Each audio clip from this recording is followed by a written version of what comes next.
નમસ્કાર વિદ્યાર્થી મિત્રો, હું છું ભરતસિંહ પરમાર. ધોરણ 10 વિજ્ઞાન વિષયની અંદર રસાયણ વિજ્ઞાનનો જો ભાગ જોતા હતા આપણે, બરાબર, એની અંદર ચેપ્ટર નંબર 2 એસિડ બેઝ અને ક્ષાર. આ ચેપ્ટરના આપણે બે વિડિયો લેક્ચર્સ જોઈ ચૂક્યા છે અને આજે આપણે ત્રીજો વિડિયો લેક્ચર્સ જોવા જઈ રહ્યા છે. અને આજનો જે ટોપિક છે દીકરાઓ, એ બહુ જ મહત્વનો છે અને એક્ઝામમાં ઘણીવાર પૂછાય છે. એટલે આજે જે છે ખૂબ બંધારવાની છે અને ટોપિકને પણ આપણે ઇન્ટરેસ્ટિંગ બનાવવાના છે. અને બીજી એક વસ્તુ કે એના એક્ઝામ્પલ બહુ મહત્વના છે, બરાબર. એટલે યાદ રાખજો કે ટોપિક એકદમ ધાંસુ થવાનો છે, બરાબર. ચાલો શરૂઆત કરી દઈએ. તટસ્થીકરણ પ્રક્રિયા હેડિંગ લગાવી દઈએ પહેલા આપણે. તટસ્થીકરણ પ્રક્રિયા, તટસ્થીકરણ પ્રક્રિયા, તટસ્થીકરણ પ્રક્રિયા, તટસ્થીકરણ પ્રક્રિયા. ટોપિક કેવો છે અંદર કે એસિડ અને બેઝ એકબીજા સાથે પ્રક્રિયા કરે તો કેવી રીતના નિપજ આપશે, શું નિપજ આપશે, એ વિશે છે. અને ટોપિકને આપણે જે પ્રક્રિયાનું નામ છે આપીએ છીએ તટસ્થીકરણ પ્રક્રિયા જે કહેવાય છે તે. તટસ્થીકરણ એટલે શું? તટસ્થ કરવું, બરાબર. એસિડ અને બેઝને એકબીજાની હાજરીમાં તટસ્થ કરવું, બરાબર. ચાલો પહેલા ડેફિનેશન લખી લઈએ કે જ્યારે એસિડ અને બેઝ વચ્ચે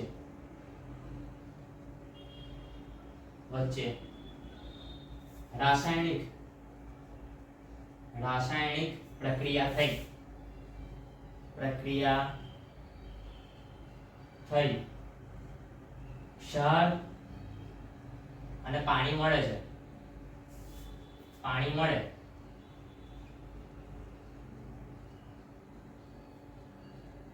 તો આ પ્રક્રિયાને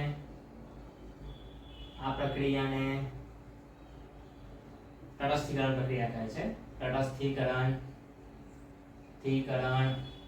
પ્રક્રિયા કહે છે, બરાબર.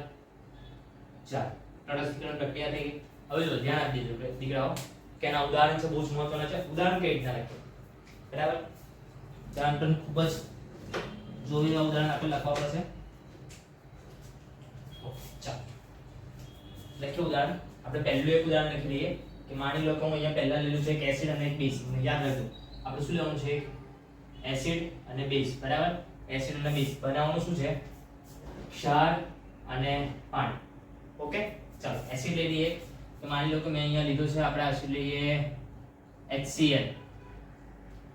HCl. બીજું લઈ લઈએ આપણે બેઝ તરીકે NaOH, બરાબર. ચાલો અંતે શું મળવું જોઈએ? તો ક્ષાર અને પાણી, બરાબર. તો અહીંયાથી Na અને અહીંયાથી Cl બંને ભેગા થઈને શું બનાવી દેશે? NaCl. વધ્યું શું? તો કે અહીંયા વધ્યો દીકરાઓ OH અને અહીંયા H મળીને શું બનાવશે?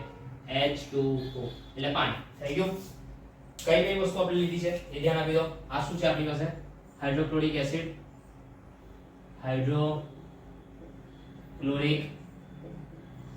એસિડ, બીજું સોડિયમ હાઇડ્રોક્સાઇડ,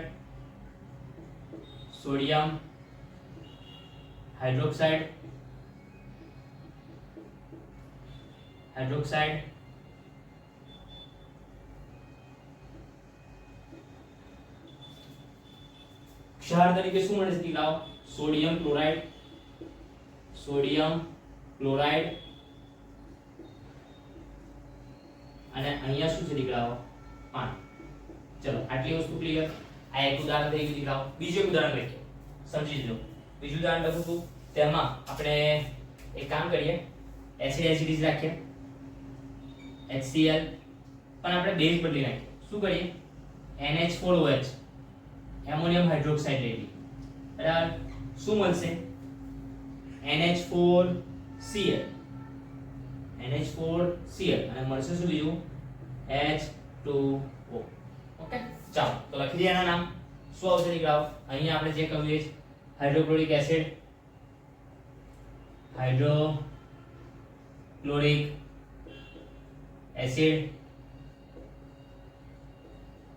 અહીંયા શું આવશે દીકરાઓ? એમોનિયમ હાઇડ્રોક્સાઇડ એમોનિયમ હાઇડ્રોક્સાઇડ,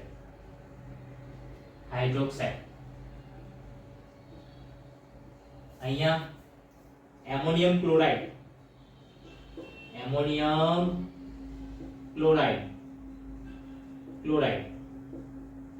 અને બીજું પાણી. આપણે તો બસ પાણી નિકાલના. ઓકે, તો પાણી અલગ કરી અને આપણે આની પર લખી દઈશું. એકવાર ધ્યાનથી જોજો, ફટાફટ બીજા ઉદાહરણ લખાવું છું જલ્દી. સ્ક્રીનશોટ લો તો લઈ લો, નહીં તો નોટ કરી લો.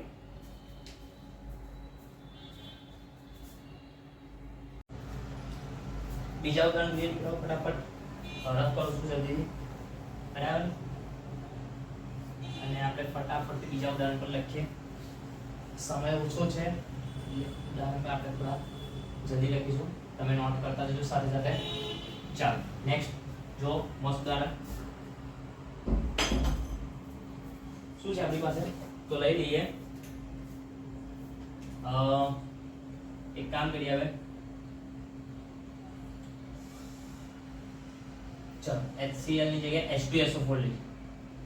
H2SO4 અને બીજું NaOH બેઝ જે પહેલા હતો તે. બરાબર, શું મળવું જોઈએ દીકરાઓ? શું મળશે? ધ્યાનથી જુઓ. Na2SO4 અને બીજું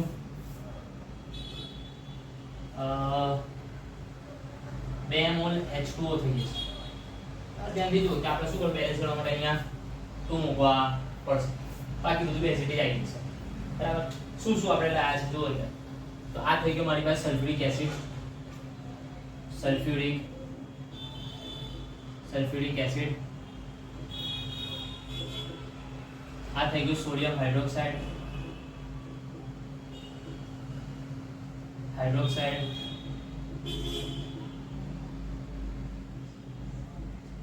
આ થઈ ગયું સોડિયમ સલ્ફેટ,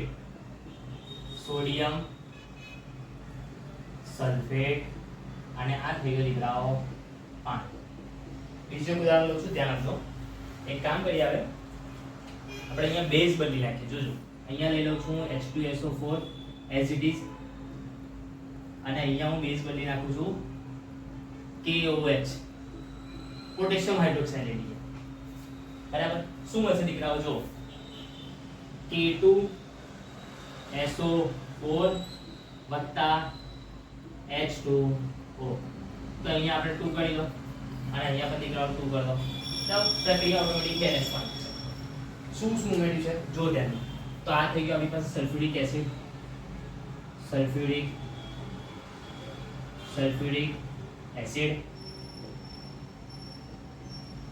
આ થઈ ગયો પોટેશિયમ હાઇડ્રોક્સાઇડ,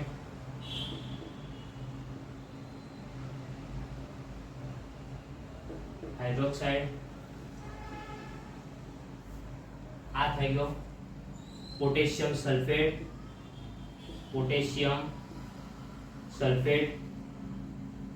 સલ્ફેટ, અને આ થઈ ગયું દીકરાઓ પાણી. બરાબર, જો આપણે 4 ઉદાહરણ જોઈ લીધા દીકરાઓ. હવે આનું કોમન ફોર્મેટ છે લખી દઉં છું. શું કોમન ફોર્મેટ હતું? તો કે એસિડ હતો આપણી પાસે, એસિડ વત્તા બેઝ, અને નિપજમાં શું મળે દીકરાઓ? આ બધું શું છે? ક્ષાર ગણાઈ જશે, અને બીજું પાણી. બરાબર, એટલે કે આ પ્રક્રિયા જે આપણી થઈ એ તટસ્થીકરણ પ્રક્રિયા કહેવાય દીકરાઓ. કઈ પ્રક્રિયા કહેવાય? તટસ્થીકરણ પ્રક્રિયા કહીશું. આખી જે પ્રક્રિયા મળી, એસિડ અને બેઝ વચ્ચે જે પ્રક્રિયા થઈ અને ક્ષાર અને પાણી મળ્યું, બરાબર, તો એ પ્રક્રિયાને શું કહીશું દીકરાઓ? તટસ્થીકરણ પ્રક્રિયા. શું કહીશું? તટસ્થીકરણ પ્રક્રિયા. Okay, done. ચાલો આટલી વસ્તુ યાદ રાખી લો. હવે એસિડ જે છે ધાતુ સાથે કેવી રીતે પ્રક્રિયા કરે છે એની વાત કરીએ દીકરાઓ. બરાબર, પહેલા આટલી વસ્તુ બે ઉદાહરણ છે એને નોટ કરી લો.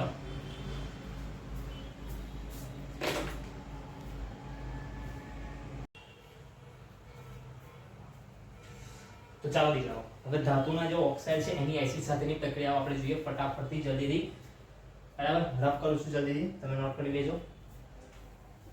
ઓકે, ધાતુના ઓક્સાઇડ જે છે એની એસિડ સાથેની પ્રક્રિયા. બરાબર, ધાતુના ઓક્સાઇડની એસિડ સાથેની પ્રક્રિયા, પહેલા હેડિંગ લગાવી દઉં છું.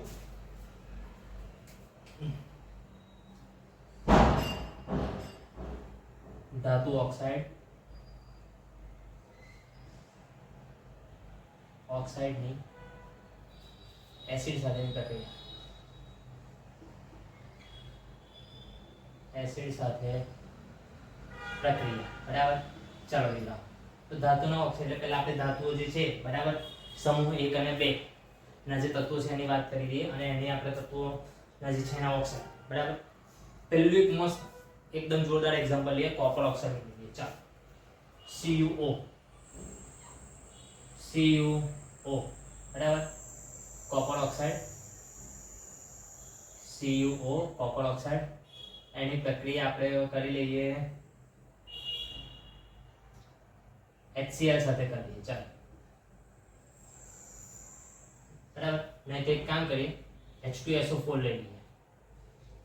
H2SO4, કારણ કે HCl બહુ વખત લીધું છે આપણે. ચાલો, હવે ધ્યાનથી જો શું થશે, તો કે અહીંયા આપણને ક્ષાર અને પાણી મળી જાય. કેવી રીતે? CuSO4 એટલે શું થઈ છે? કોપર સલ્ફેટ, અને બીજું અહીંયાથી 2H અને એક ઓક્સિજન. શું મળશે દીકરાઓ? H2O. થઈ ગયું.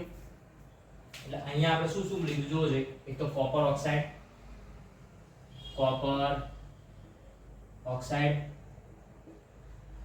ઓક્સાઇડ લઈએ. બીજું સલ્ફ્યુરિક એસિડ. અને અહીંયા શું મળે દીકરાઓ? કોપર સલ્ફેટ, જે ક્ષાર છે, સલ્ફેટ, અને આ થશે આપણું પાણી. ઓકે. ચાલો, બીજી એક પ્રક્રિયાનું ઉદાહરણ લઈએ દીકરાઓ, કે હું એક કામ કરું, અહીંયા લઈ લઉં Na2O, સોડિયમ ઓક્સાઇડ. બરાબર. અહીંયા વાત કરી લઈએ આપણે HCl લઈએ. ચાલો, HCl લઈ લઈએ. શું મળશે? NaCl થઈ જશે. બરાબર. બેલેન્સ કરવા માટે અહીંયા 2 છે સોડિયમ, એટલે અહીંયા 2 મૂકવા પડશે, અને બીજું અહીંયા આપણે 2 મૂકવા પડશે. થઈ ગયા HCl, 2H, બરાબર, અને અહીંયા ઓક્સિજન. શું મળશે ભેગા થઈને? H2O. થઈ ગયું પાણી. ઓકે. ચાલો, શું લીધું? આ થઈ ગયું આપણી પાસે સોડિયમ ઓક્સાઇડ.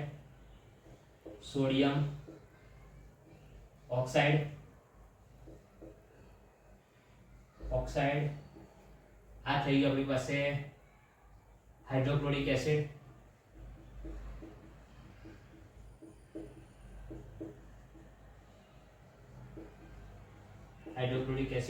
આ થઈ ગયું આપણી સોડિયમ ક્લોરાઇડ.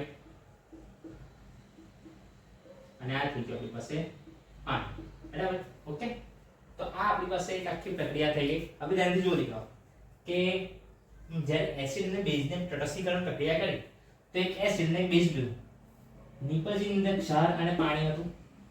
સેમ વસ્તુ અહીંયા આપણી પાસે એસિડ તો છે, પણ એની સામે કોણ છે? કોપર ઓક્સાઇડ અને સોડિયમ ઓક્સાઇડ, એટલે કે ધાતુના ઓક્સાઇડ હાજર છે.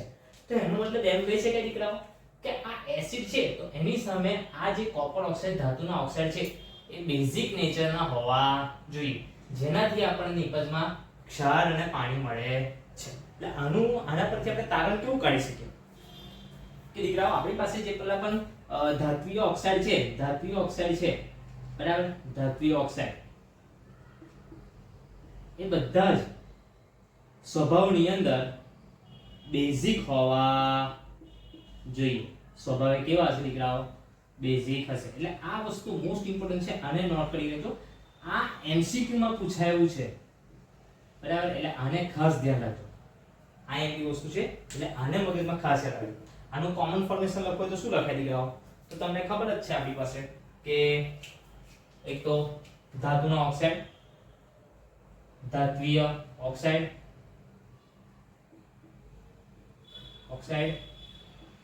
વત્તા એસિડ,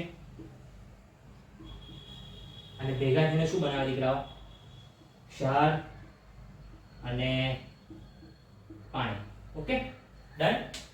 ચાલો એટલે આ આપણું ફોર્મેશન થઈ ગયું. મોસ્ટ ઇમ્પોર્ટન્ટ આટલી વાતો દીકરાઓ તમારે યાદ રાખવાની છે, બરાબર. બીજા ઘણા બધા ઉદાહરણ આપણે લખી શકીએ છીએ. અને દીકરાઓ બીજી એક ખાસ વસ્તુ, બધા જ ધાત્વિક ઓક્સાઇડ જે છે, બધા જ ધાત્વિક ઓક્સાઇડ જે છે એ બેઝિક નેચરના હોય એવું જરૂરી નથી. કેટલાક અપવાદ કિસ્સા પણ છે, આ વાતનો પણ ઉલ્લેખ કરું છું, પણ એ આપણે ધોરણ 11 બાર સાયન્સ હાયર ક્લાસીસની અંદર શીખવાનું છે. અત્યારે એની કોઈ જરૂરિયાત છે નહીં. એટલે આ વસ્તુ ખાસ નોટ રાખજો કે બધા જ ધાત્વિક ઓક્સાઇડ એ બેઝિક નેચરના હોય એવું જરૂરી નથી. કેટલાક અપવાદો કિસ્સા પણ છે. ઓકે, આને પણ ખાસ મગજમાં ધ્યાન રાખજો. ચલો આટલી વસ્તુ નોટ કરી લો.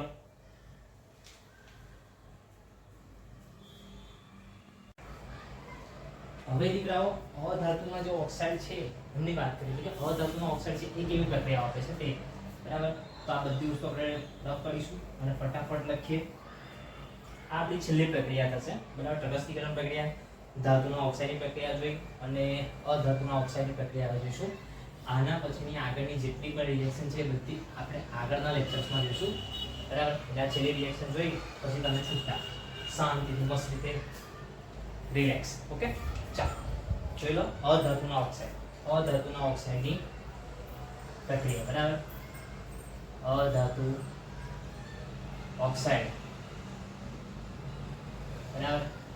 અધાતુના ઓક્સાઇડની બેઝ સાથે પ્રક્રિયા, બેઝ સાથે પ્રક્રિયા, બરાબર. અધાતુના ઓક્સાઇડ બેઝ સાથેની પ્રક્રિયા ધ્યાન રાખજો. શું છે તો કે અધાતુના ઓક્સાઇડ તરીકે આપણે વિચારી દેખાઓ તો કે આપણી પાસે કાર્બન ડાયોક્સાઇડ છે, બરાબર. અધાતુ જે છે અહીંયા તમારે મોસ્ટ ઓફ શું લેવાનું છે દીકરાઓ એ પણ યાદ રાખજો. એક તો કાર્બન ડાયોક્સાઇડ તમે લઈ શકો છો, બીજી વસ્તુ સલ્ફર ડાયોક્સાઇડ લઈ શકો છો, બરાબર. જેટલા પણ છે એમની વસ્તુ આપણે અહીંયા ડિસ્કસ કરીશું, બરાબર. આ બધા જ અધાતુના ઓક્સાઇડ છે. અત્યારે જો એક રિએક્શન લખવા જેવું છે ચોપડીમાં વાક્ય સ્વરૂપે આપી છે, પણ એ રિએક્શન કઈ છે તો કાર્બન ડાયોક્સાઇડની છે. એની બેઝ સાથે પ્રક્રિયા, બરાબર, એની વાત કરું. સાથે સાથે બીજી એક વસ્તુ કે તમારે બેઝ કેવા લેવાના છે તો એ પણ કેવા બેટા હાઇડ્રોક્સાઇડ ફોર્મમાં હોય ને એવા. કેવા ફોર્મમાં? હાઇડ્રોક્સાઇડ ફોર્મમાં, બરાબર. હાઇડ્રોક્સાઇડ ફોર્મમાં હોય એવા એટલે કેવા કે જેની અંદર OH આવતા હોય દીકરા, બરાબર. આવા બધા જ આપણે બેઝ લેવાના છે. ચાલો જો ધ્યાનથી ફટાફટથી, બરાબર. પ્રક્રિયા લખું છું, સમજી જજો ખાસ. હું અહીંયા લઈને ચાલુ છું. એક તો કાર્બન ડાયોક્સાઇડ લઈએ પહેલા આપણે, અધાતુના ઓક્સાઇડ. બીજી વસ્તુ કેલ્શિયમ હાઇડ્રોક્સાઇડ એટલે CaOH ટ્વાઇસ પ્રક્રિયા થાય છે, બરાબર. ધ્યાનથી જો દીકરાઓ અહીંયા શું મળે છે Ca. ઓકે, બીજી વસ્તુ અહીંયાથી દીકરાઓ CO CO2 છે, અહીંયાથી એક ઓક્સિજન લો એટલે થઈ ગયા CaCO3. બીજી વસ્તુ અહીંયાથી બે હાઇડ્રોજન આવી ગયા, બે ઓક્સિજનમાંથી એક ઓક્સિજન જતો રહ્યો, વધ્યા કેટલા? એક ઓક્સિજન વધ્યો દીકરાઓ. એટલે શું થશે અહીંયા H2, બરાબર. એટલે CaCO3 અને H2O. તમે ધ્યાનથી જુઓ તો દીકરાઓ આ શું છે આપણી પાસે? કાર્બન ડાયોક્સાઇડ છે, કાર્બન ડાયોક્સાઇડ, ડાયોક્સાઇડ. આ થઈ ગયું કેલ્શિયમ હાઇડ્રોક્સાઇડ, હાઇડ્રોક્સાઇડ.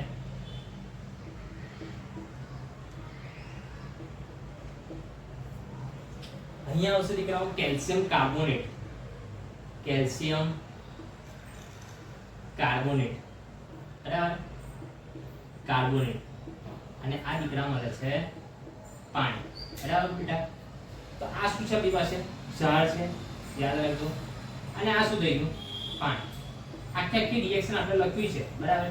તો લખી નાખીએ ફરીવાર મસ્ત ફોર્મમાં. આખું બધું લખીએ એટલે સાથે સાથે આવી જાય. જો શું મળ્યું આપણી પાસે? એક તો આ અધાતુના ઓક્સાઇડ, અધાતુ ઓક્સાઇડ, બરાબર. બીજી વસ્તુ આ શું છે બેટા? આપણી પાસે આ છે બેઝ. શું આવશે આ? બેઝ. ચાલો શું છે મળે છે આપણને? ક્ષાર અને દીકરાઓ આ પાણી. એ સર તમે પહેલા જે એસિડ અને બેઝની તટસ્થીકરણ પ્રક્રિયા કરી એમાં પણ ક્ષાર અને પાણી મળ્યું. પછી ધાતુ ઓક્સાઇડ અને એસિડની પ્રક્રિયા કરી ત્યારે પણ ક્ષાર અને પાણી મળ્યું. તો એના પરથી આપણે શું તારણ કાઢ્યું કે ધાતુય ઓક્સાઇડ જે છે એ કેવો હશે, બેઝિક નેચર હશે. તો અહીંયા આપણે બેઝ લીધો છે તો સામે પણ છે અધાતુ ઓક્સાઇડ. તો સર આના પરથી શું તારણ નીકળે દીકરાઓ કે અધાતુ ઓક્સાઇડ એ સ્વભાવે કેવા હશે, એસિડિક હશે. કેવા હશે, સ્વભાવે એસિડિક હશે. એટલે એક હાઇલાઇટ કરીને પોઈન્ટ અહીંયા લખી દેજો કે અધાતુ ઓક્સાઇડ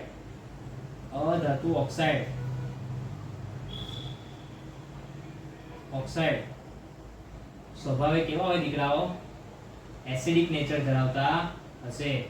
એટલે આ વસ્તુ મગજમાં ખાસ વસ્તુ યાદ રાખજો, આ બહુ જ જરૂરી છે, બરાબર.